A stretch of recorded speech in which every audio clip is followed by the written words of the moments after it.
దాంట్లోనే వచ్చింది మాకు దామోదరం సంజీవయ్య గారి గురించి. దామోదరం సంజీవయ్య గారి గురించి మొదట దళిత ముఖ్యమంత్రి ఉమ్మడి ఆంధ్రప్రదేశ్, ఆయన గురించి మాట్లాడింది పాసం యాదగిరి గారి మాటల్లో మేము వస్తే దాని గురించి మాట్లాడాం. అలాంటి నేను గౌరవం చూపించే వ్యక్తి కూడా నన్ను తిడతా ఉంటే చాలా బాధ అనిపిస్తుంది. ఎటుపోతాం మేము? దేశం విడిచి పారిపోలేం కదా.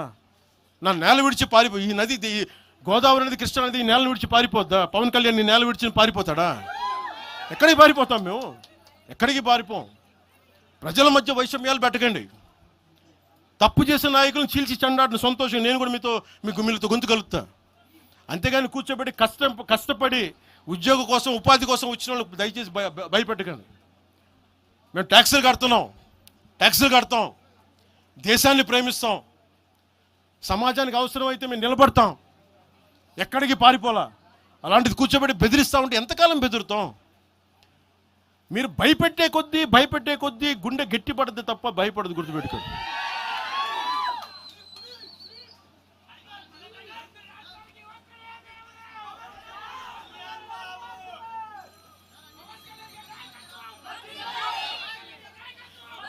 ఈ రోజున తెలంగాణ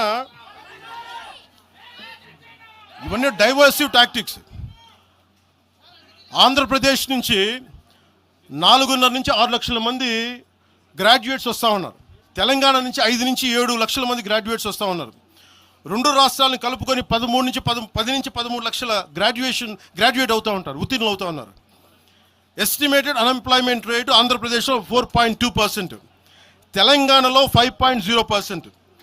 వీటి మీద మాట్లాడతామా? ఉపాధి అవకాశాల కోసం మాట్లాడతాం. పవన్ కళ్యాణ్ తిడతారా మీరు? ప్రతిదానికి కూర్చోబెట్టి ఇంకెంతకాలం ప్రాంతీయ భేదాలు ఇస్తారు మీరు? ఎంతకాలం?